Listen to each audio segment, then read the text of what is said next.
Hello, everyone. It's a little after 2:30, so I think we'll just go ahead and get started. This is our last session for the day, and I'd like you to join me in welcoming Stormy Cone. Stormy Cone is the Family Education and Outreach Specialist for Georgia Mobile Audiology under the Georgia Department of Education, State Schools Division. Prior to working for the Department of Education, Stormy was a classroom teacher for deaf and hard of hearing students for 17 years. Stormy attended the University of Georgia and obtained a bachelor's degree in speech language pathology, and later received both a bachelor and master's degree from Valdosta State University in deaf education. A love for families and children is at the heart of Stormy's commitment to improving language and literacy skills for deaf and hard of hearing students. So Stormy, let's start. Thank you. Thank you so very much for having me this afternoon. My name is Stormy Cone. That is my real honest to goodness name. My middle name is Gail and my maiden name is Hayes. So if you put it together, I'm almost like a little bit of a weather forecast. No, my parents weren't hippies, but that's just what they came up with. So that is me. I do work for Georgia Mobile Audiology, and my job is to work with families to coordinate services, to provide family education around hearing loss, and to provide professional development opportunities for those professionals in the field of deaf and hard of hearing.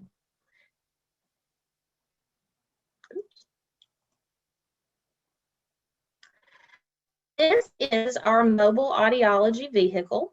We have lovingly called her Sunny, not only because of her bright yellow color, but also because of her solar power abilities. When we go out to test a child, we don't have to have the motor of the truck running to power the lights or to power any of the equipment that's inside of the truck. She is 100% solar powered.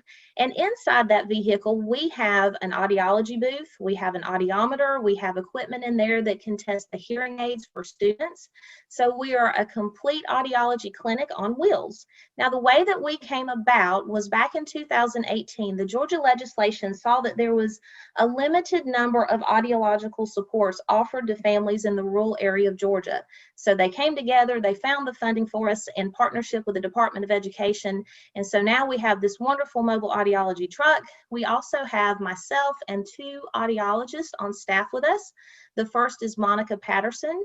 She was previously an educational audiologist, and we also have Melanie Morris. And in her former career, she was a pediatric audiologist. So we are able to serve a huge gamut of families with different needs. Now, we do have the truck, and that's to test children who are about 3 years old and older, but we also offer ABR testing to diagnose babies as young as a day old to see if there is hearing loss. So what I'd like for you to do is to take a look at each of these pictures, and I want you to see which picture most accurately depicts your knowledge of language, literacy, and deaf and hard of hearing students. And I'd like for you to type your number in chat so we can see what we're looking at right here. Now notice when I said deaf and hard of hearing children, many times people use people first language, and that's saying you use the person's name first and then you talk about their disability. You would say a person with autism or a person with Down syndrome, but when we're talking about deaf and hard of hearing, it's commonplace and accepted and appreciated in most circumstances to say a deaf person or a hard of hearing person. When we use the term hearing impaired, it can be considered offensive because what that is saying is that there's a deficit in that person. And deaf people see themselves with their hearing loss as part of their identity. So I'm looking to see my chat. What kind of numbers are we looking at here? Some ones. Seeing a lot of fours, fives and sixes. Good. A lot of fours. There's a lot of fours. Good to know. All right, so that means that we've got a lot of experience and we're feeling really good about language literacy and deaf and hard of hearing children. Glad to know that. So in order for us to begin our discussion today, we need to understand our topics. And according to Merriam-Webster, language is a systematic means of communicating ideas or feelings by the use of conventionalized signs, sounds, gestures, or marks having understood meaning. So what we're talking about is a way of communicating. It's a shared form of communication. So let's take a look at what the components of language entail. First, we have phonemes. And phonemes are units of sound that differentiate one word from another. So if I have the phoneme P, which is the P, the sound P, and I also have B, which is the B, those are considered phonemes because if I add P to at, I have the word pat. But if I change out that phoneme P to B, I've changed that word from pat to bat. Okay? Next, we have morphemes, and morphemes are the smallest units of language that have meaning. So let's look at the word dog. Dog is considered a morpheme because it has meaning to it. We all have a visual representation in our mind of what a dog is. Now I can go back and I can add the letter S to the end of dog, and now I have two morphemes because I have dog and I've added the S, which makes it the plural form of dog. I've changed the meaning of that word. So morphemes can be words, or they can be the endings or beginnings of words that would change the meaning. Next, I'm talking about syntax, and syntax is word order. We know that A and the come before a noun, like a boy, the tree, but we also know that an adjective is followed by a noun. That's what we're talking about with syntax. Now, semantics is word meaning, and this can be something that's difficult for a lot of children, but especially for children who are deaf and hard of hearing. Now, let's take, for example, the word run. What are the different ways that we can use the word run in a sentence? The washing machine is running. My nose is running. I'm running a business. I'm going to run to town. That thought is running through my head. He's running around on me. So we've got 6 different ways that we can use the word run. And if we're not clear about what those meanings are, children have a hard time with the semantics of what's going on. So without phonemes, morphemes, syntax, and semantics, we have to have each one of those components in order to have language. Now, reading is the ability to comprehend the meaning of printed characters through symbols or through touch. So we know what reading is, but it's a process where you look at a printed character on paper and you gain understanding, and that process is very complex in your brain. But when you have a kindergarten child who's learning how to read, it's like magic to them. It just kind of happens. So now let's talk about the component of reading. First, we have phonological awareness. Now, phonological awareness is when we're talking about rhymes and we're talking about counting syllables. We all have seen the pre-K classroom where we say, okay, how many syllables are in watermelon? And we go, watermelon. So we count 4 syllables. That's phonological awareness.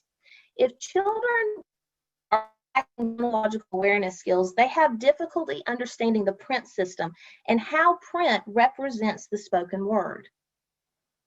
We also know that phonological awareness can be found in visual language as well as in ASL. So we look at the sign for milk, and this is the sign for milk, like you're milking a cow. And a word or a sign that rhymes with this is the sign for orange, which is down here at your chin. It's the same movement, but the place is different where that movement happens. So in American Sign Language, those are 2 signs that rhyme with one another. Now we can talk about decoding, and decoding is just the ability to sound out words. If you've got children, grandchildren, we've all sat there and heard the little ones go k, at, cat. They were decoding. They were breaking down those sounds so that they could put them back together.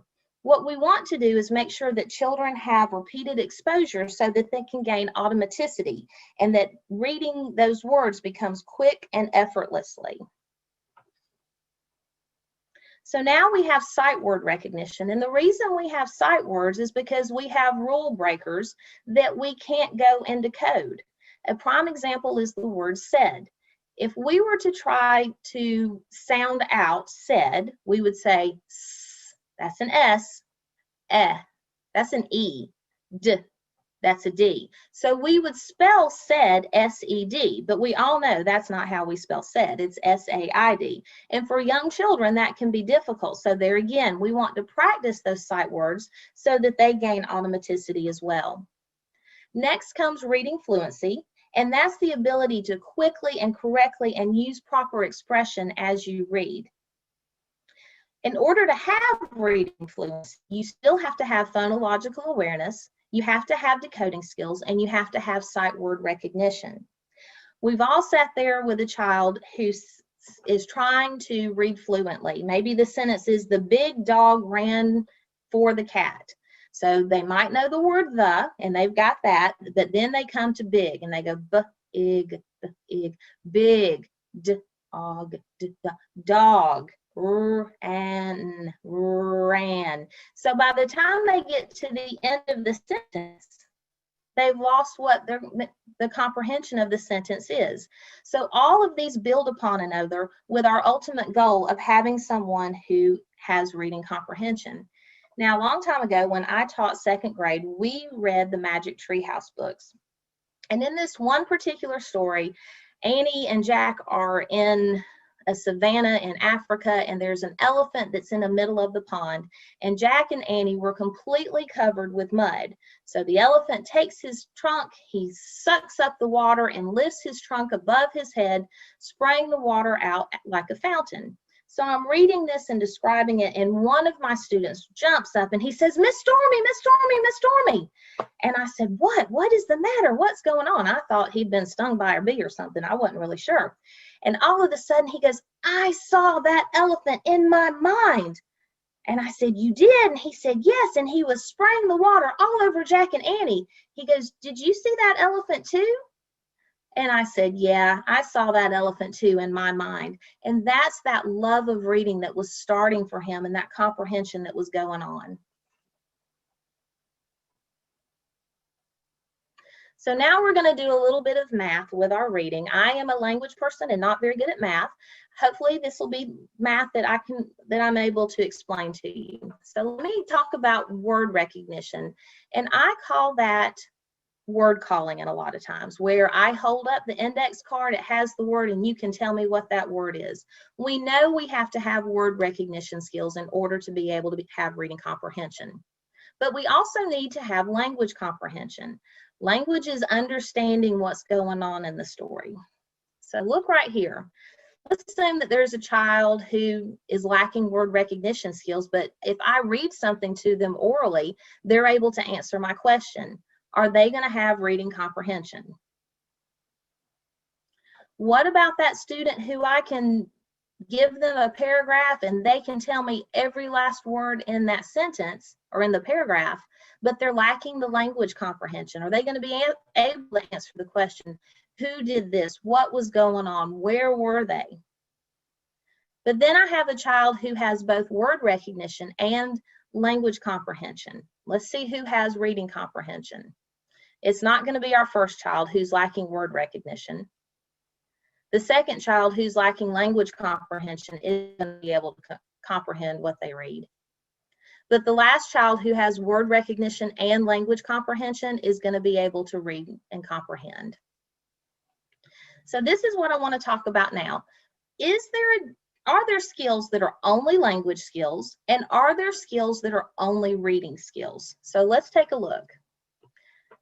First is background knowledge. Now, when I went to teacher school a long time ago, they told me you've got to provide background knowledge to children because some of them, if you're reading a story about a farm, have never been to a farm. So you need to tell them about the farm. And I said, okay. But my question is, how can I really give background knowledge if they don't have the language to understand what I'm telling them. So is background knowledge a language skill, a reading skill, or both? What about language structure? Is that going to impact them? Where would that fall on the continuum? Next, we've got good old vocabulary. So if I want you to understand a tier 3 word that's in the text, are you going to be able to understand that if you don't understand the tier 1 words that we use in everyday language? And last, we have reasoning skills. So let's look and see where all of these fall on our continuum. Background knowledge, it's both reading and a language skill, as well as vocabulary and language structure and reasoning structure. Language and literacy are not mutually exclusive from one another. In fact, the opposite is true. Language and literacy are intricately intertwined with one another. So this is the graphic that Scarborough was able to give us, and it talks about just that, how language and literacy are intertwined with each other. Language makes sure that we have background knowledge, vocabulary, language structure, verbal reasoning, literacy knowledge, where word recognition comes in with phonological awareness and decoding and sight word recognition. And all of those come together to make sure that we have a child who is a skilled reader. So let me tell you the story about the flying squirrel ice cream. I was in a classroom one day with a young lady, and a very small classroom like most deaf and hard of hearing classrooms are, and she was sitting on the other side of my kidney-shaped table. We had a few minutes before the bell rang, and so we're just chit-chatting, and she says, "Miss Stormy, do you like ice cream?" And I said, "Oh, I love ice cream. What's your favorite flavor of ice cream?" And she replies to me and she said, "Oh, it's flying squirrel."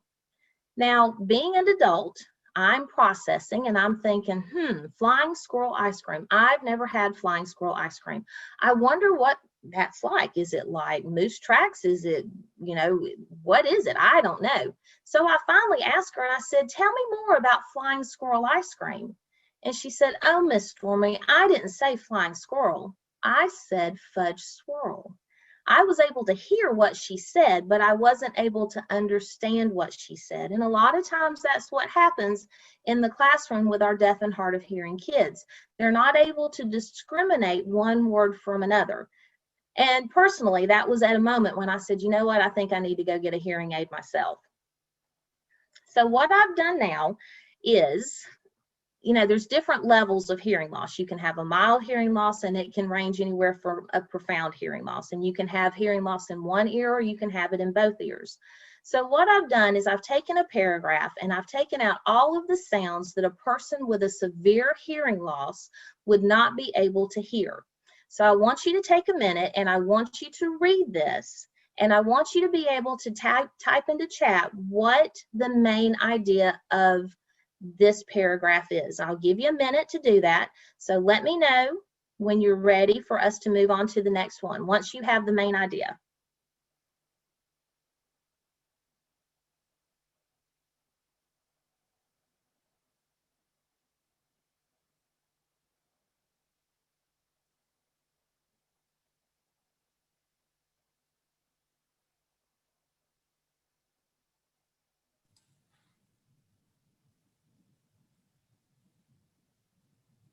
Stormy, we're getting comments that say I'm stumped. I'm stumped. Okay. Well, that was kind of what I was looking for. So what I'll do now is I will give you a little bit more access. Okay.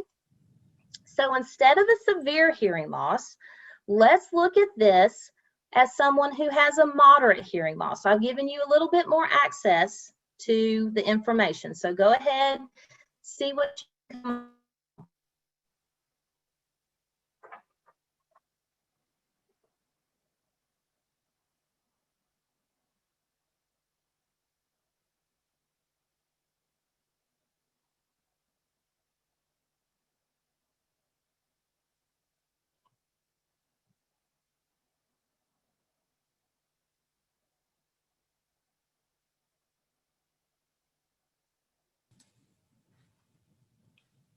Any Let's guessers? see.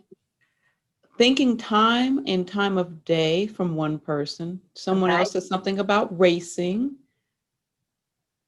And let's see, a special day at school. Homeroom will take 12 minutes. Random fact of the day. Yeah. Space.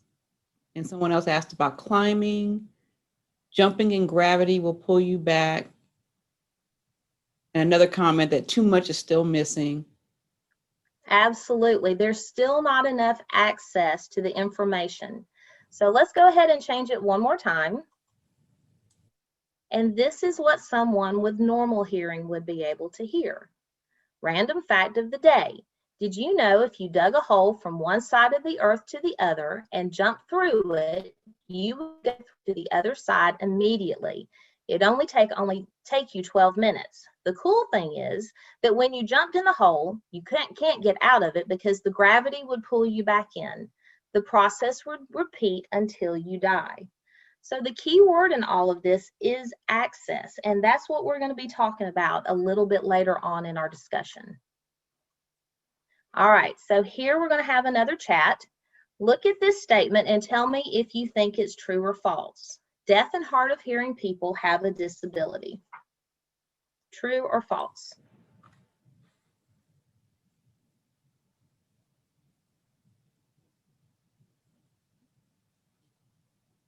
Getting quite a few trues, a couple of both, one false, Okay. two false. All right, so you've had a little time to put that in. Let's look at the next statement right here. Poor literacy outcomes for deaf and hard of students is based on language modality. And by language modality, I'm talking about using sign language versus spoken language. Is that a true or false statement?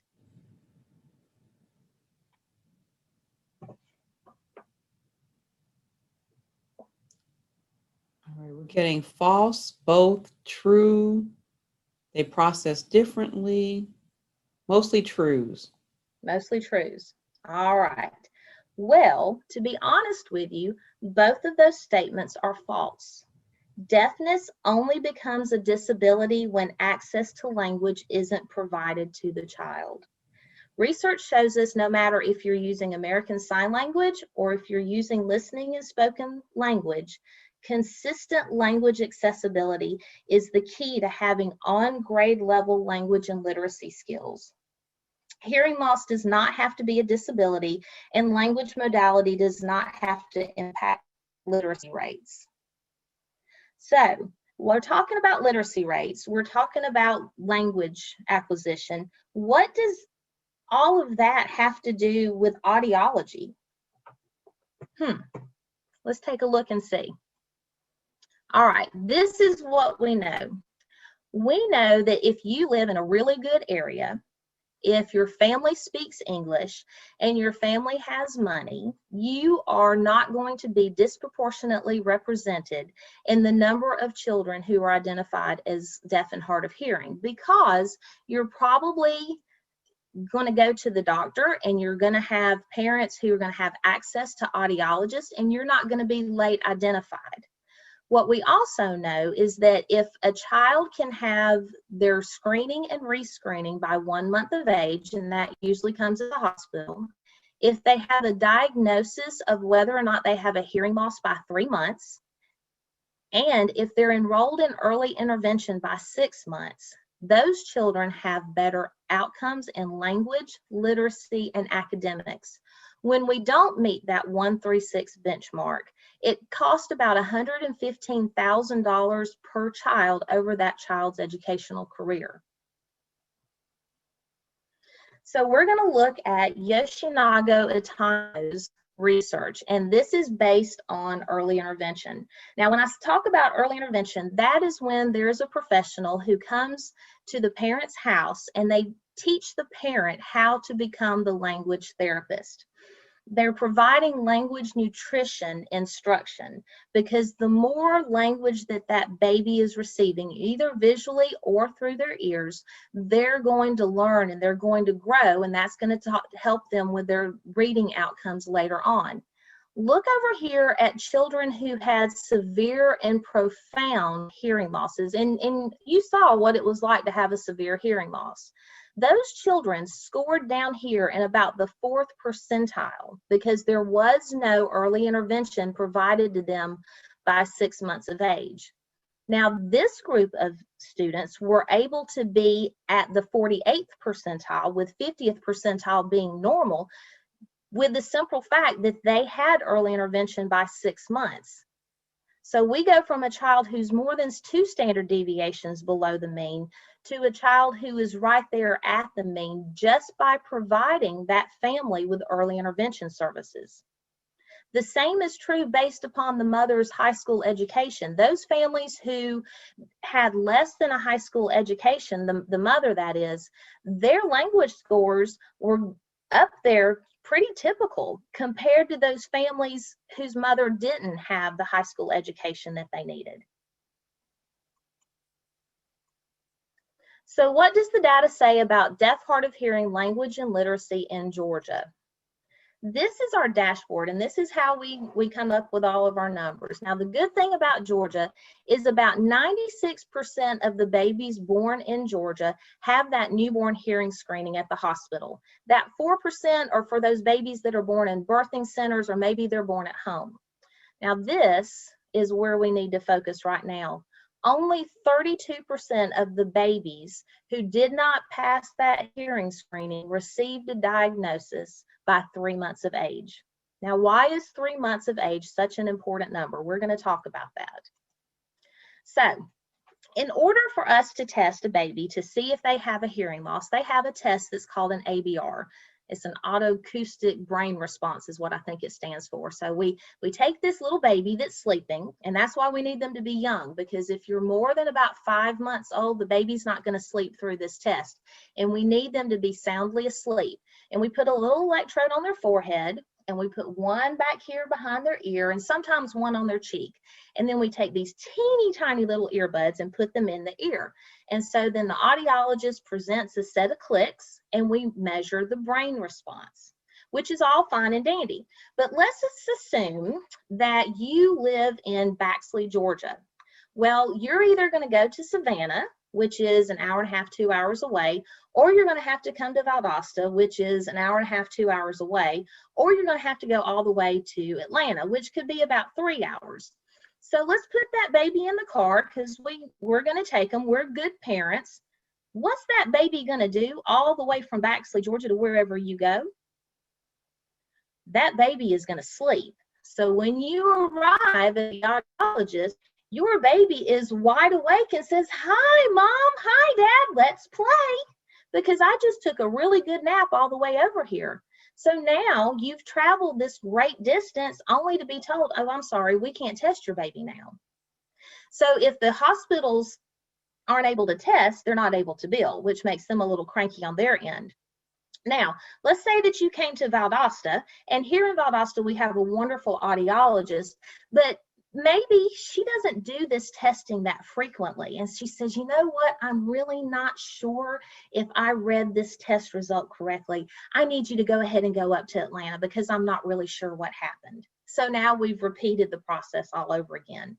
Or maybe it's that audiologist, they have to serve people from itty bitty babies all the way up to those older people. And so they're only doing ABRs maybe 1 day out of each month. Well, if we have several families in the area that needs to come to her to have this test done, there might be a wait time. And sometimes that can be 7, 8, 9 months of a wait time. Well, once we get over that 4 or 5 month age period, the only way to do this ABR is to have the baby sedated. Now, as a mama, I did not ever say, "Oh yes, go ahead and take my 7-month-old son and go sedate him." And parents are understandably upset by that. So that's another obstacle families can face. And then there's always the huge issue of health insurance. Health insurance is just a booger, and it's not easy for anyone. So you get to the audiologist, maybe they accept your insurance, which is great. Maybe they accept your Medicaid, but not the CMO that you're using under Medicaid. So then where do you go from there? So this happens to be a map of Georgia, and it shows where all of the hearing diagnostic centers are, audiologists and ENTs. The darker the color blue, the more practices there are. But notice over here, there's nothing. There is no one. Look how far you would have to travel to find someone to help you. So, if your baby does not have a diagnosis, what kind of services can they get? What kind of support? So one thing that your family can get is an EDI coordinator will help you to get a diagnosis. And EDI stands for Early Hearing Detection Intervention. And that's a person, there's one for every region in Georgia, and their job is to work with hospitals. The hospitals call them up and say, hey, we've got a baby, we need you to get a test for them. If you're lucky enough to live close to Grady Hospital in Atlanta, there is a program called Access to Language. They can help you. Or you can get help from Georgia Mobile Audiology. And that's about the extent of what you can get in the state of Georgia if you have a child who's deaf or hard of hearing. So I want to take a second and think about the story of Willy Wonka and the Chocolate Factory. Now, Charlie wanted so desperately to be able to go into the chocolate factory, but he couldn't. There was a gate preventing him to. But he needed to have a golden ticket. Once he had that golden ticket, he was able to go in. And in Georgia, the golden ticket for families who have deaf and hard of hearing babies is the diagnosis. Does your baby have a hearing loss? Yes. Then look what services are offered to them. They can receive services from Georgia Pines, which is the early intervention agency in Georgia for deaf and hard of hearing babies. They can receive help from Babies Can't Wait, Guide by Your Side, Astra, transitions from Part into Part B for preschool, decal inclusion services, Medicaid, and then tracking into the birth to literacy plan. And this is really cool because every child in Georgia who's in public school gets a GTID number, and that's just what keeps up with all of their assessments. You know, you're in third grade and you take the milestones and it follows you. We know how many students have an IEP with a label of deaf or hard of hearing. We know how many of those students there are. We know what their reading scores are like. But what we don't know is how many students are in Georgia who have a hearing loss but aren't receiving special education services. So once we're able to assign a GTID number to the baby, we can follow them and say, what was it that this baby was able to receive in early intervention to keep them out of special education that this baby over here wasn't able to have access to, so that we can replicate those services to help out all of the children. All right, so what does it mean when children aren't identified by 3 months of age? If we don't know, they're late identified as having a hearing loss. Back to our dashboard, and this is the result. 14% of the third grade students in the 2017-2018 school year who had a primary disability of deaf, hard of hearing were on reading level by the end of third grade. Take a minute and let that sink in. Only 14% of those children in third grade were able to read.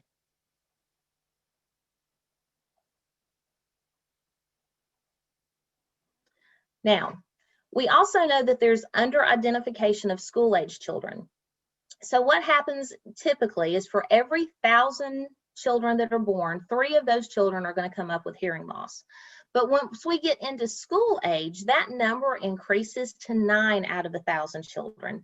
So there's reasons like a progressive loss, or maybe it's a late onset hearing loss, or maybe they have multiple ear infections. We also know that mild hearing losses and unilateral hearing losses, or hearing losses on one side, can impact the literacy outcomes. And we also know that there's a higher incidence of referrals on hearing screenings in low-performing schools. This is what happens when we don't identify the children on time. Now, what does a lack of services in rural counties mean? Okay, so you saw the map and you saw where the audiologists are. Most school audiologists that work in a school system are in metro Atlanta areas. I live in Valdosta and I don't know of a school audiologist in this area. So whenever there's an audiological need, we call on our local audiologist here to fix a hearing aid, those kind of things. The problem is she's never been trained in educational audiology. And so when we ask for suggestions, what can we do to help this child in the classroom, they're not as familiar with the classroom setting. And so you've got audiologists who have a really great heart, but who aren't the most knowledgeable in impacting educational settings for us. So now, how can you help? I have a couple of asks for you. The first one would be, as librarians, if you have those children who are coming into your library, let's say after school, you know, those middle school kids or those high school kids, just kind of waiting for mom or dad to get home, have read alouds with those children. Research shows us that reading aloud to a child, no matter how old they are, is so beneficial for them. It gives them a model of what reading aloud should sound like, and it takes that pressure off of them struggling to read the words, and it helps them to comprehend what's going on. It reinstills that love for reading back to them. So if you've got kids like that hanging around in your library, have a read aloud day for them. The next thing is, if you see a family that's coming in and you notice that, you know, you're having to talk really loud to that baby, or if you notice the family has a child with hearing aids, say, you know what, here's a lady that we were at a conference with, and she talked about some stuff, and it might be able to help you. I've noticed that your baby has on hearing aids. Her name is Stormy, and if you need help with anything with that baby's hearing loss, give her a call. She can help you out. The other thing that I ask of you is that if someone from Mobile Audiology calls you and asks you for a space in your library, that you let us come and use your library. Down here in Valdosta, I called the regional library down here and I said, hey, we're going to have our truck in the area and we have some school systems that are going to bus the kids over to us. Do you mind if we park our truck in your parking lot? And everyone down here was so kind and said, oh yeah, come on, bring it out. We don't mind at all. So that could be one instance where we need some space.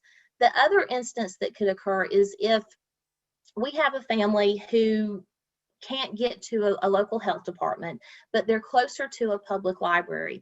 We might need a small room, not even a conference room, maybe an office, maybe a study room that you have, so we can bring the family in.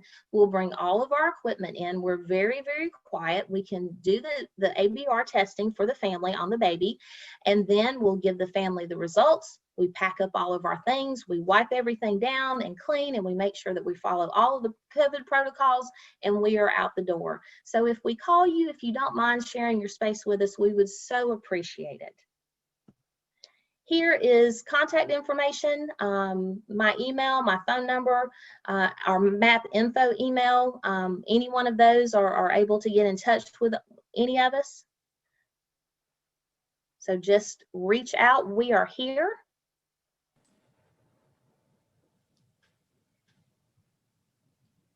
And are there any questions? Stormy, I'm going to assist you with the chat box to help you with the questions. Okay, please do. All right. Anytime you need it, we are available. That's from Stormy.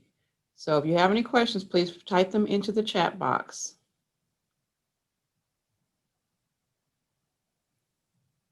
I'm sorry, that's from Mavita at one of the libraries. She's typing that to you, Stormy.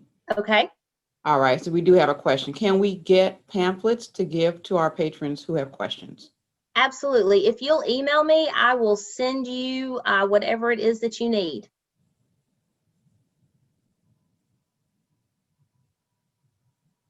All right, this is thank you. All right, how far in advance would a library need to schedule an event with you?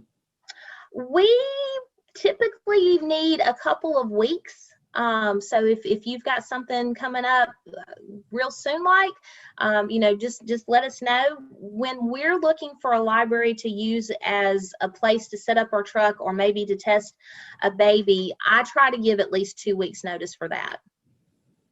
Okay. Are your pamphlets in multiple languages? I know that our permission forms are, but I'm not sure about my pamphlets. I don't believe they are, but I will work on that. And questions are just rolling in. Okay. How far do you travel to provide services?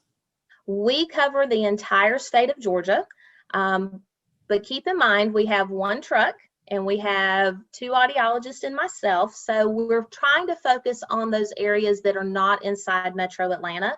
We're looking for areas that are the based on data from schools and from community members, those areas that need testing the most. And currently that's been in the southern part of the state, but we will travel throughout the entire state.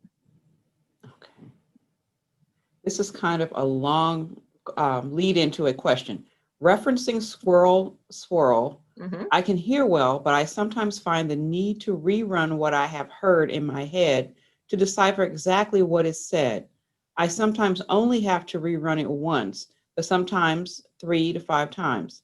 Is this hearing or a comprehension issue? And how is that determined at a hearing test? Well, the only way to find out if that's a hearing or a comprehension issue is to have a hearing test.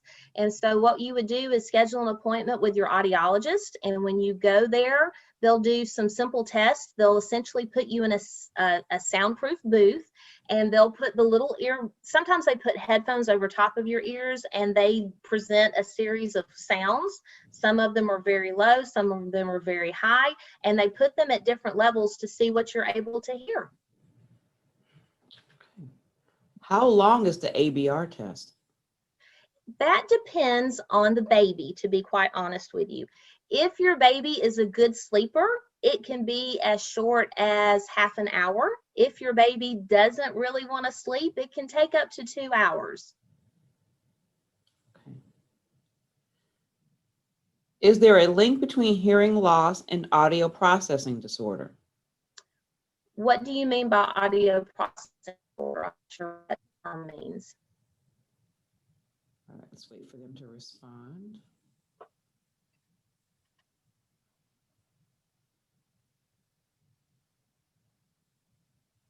Amber, can you tell us what do you mean by processing disorder, audio processing disorder?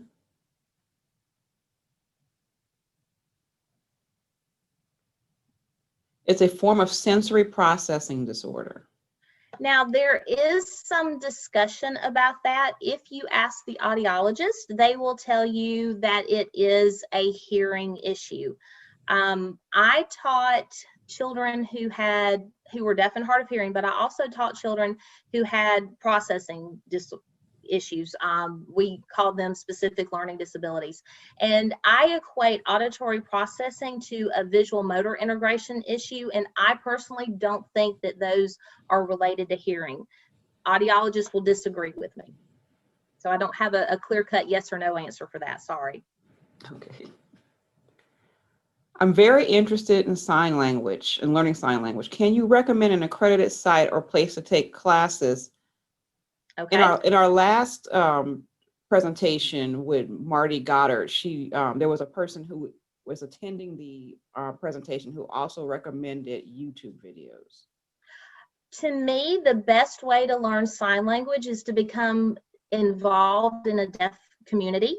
You can go, there's multiple online dictionaries, sign language dictionaries that provide, you can type in the word and it'll show you a video of what that sign looks like. So you can look at that. You want to make sure that you're looking at American Sign Language, because there's a difference between British Sign Language and French Sign Language and Mexican Sign Language. So make sure you're looking at American Sign Language, but find some people who are deaf, and you can even write it down and say, show me some signs. I'm hearing, I want to learn. And the deaf community is very welcoming, and they say, come on in and let me sign with you. A lot of deaf communities will have deaf events. Well, we did prior to COVID, so that everybody would come together and let's have supper together and let's talk about what's going on. Someone is asking, what is the age group for testing? We test children from 0 up to 22. As long as they're a student, usually, we're willing to work with them. And I don't know that I mentioned before, but all of our services are free of charge to parents. When we work with school system, that's a little bit different. We contract with them, but a parent can contact me and say, hey, Stormy, I need to have my child's hearing tested, and we will test their child's hearing for free. Okay. And in the chat, people are also making recommendations of online ways to learn American Sign Language. Gallaudet, Yes, I ma'am. could be butchering that name, University has videos and learning portals. Also, balancecareers.com. I'm not familiar with them. Okay. But it's been stated that it's best to learn from deaf people. Yes, ma'am. As you recommended. And let's see. Looks like more questions. No, we don't have any more questions coming in. Are there any more questions from our guest?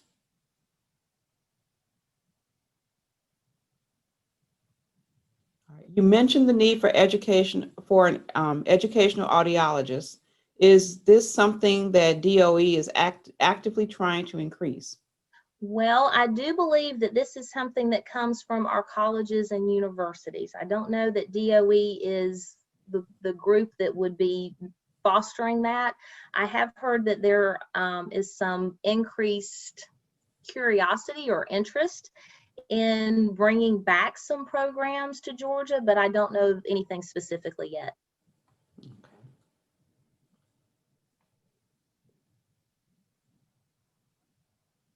Okay. Do we have any more questions for Stormy?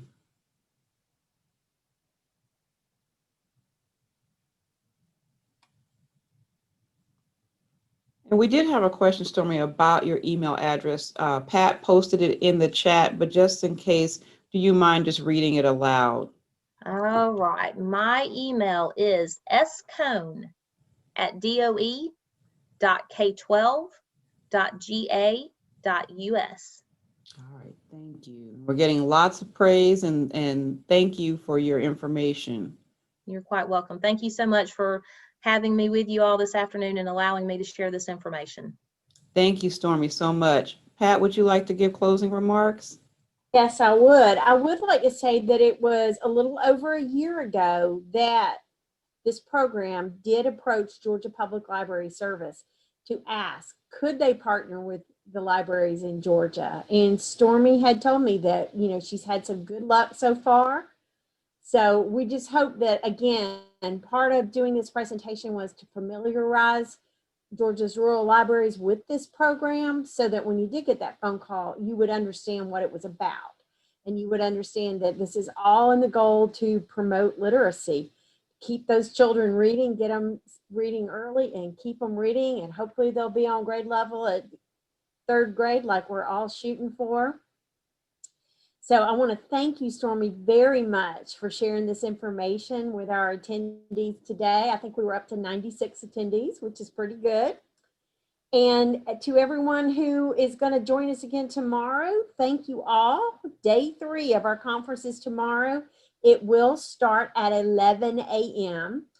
We've updated the CVent site so that you can be sure that it says it starts at 11. Sorry for all these little quirky problems we've had with our very first virtual conference, but we'll be online tomorrow and we'll be greeted with Georgia Library Association's Library Services for Persons with Disabilities Interest Group as they present resources and recommendations for accessibility. So I'll see everybody tomorrow, and thank you for your time and attention. We do appreciate it. Again, thank you, Stormy. Thank you. Bye, y'all.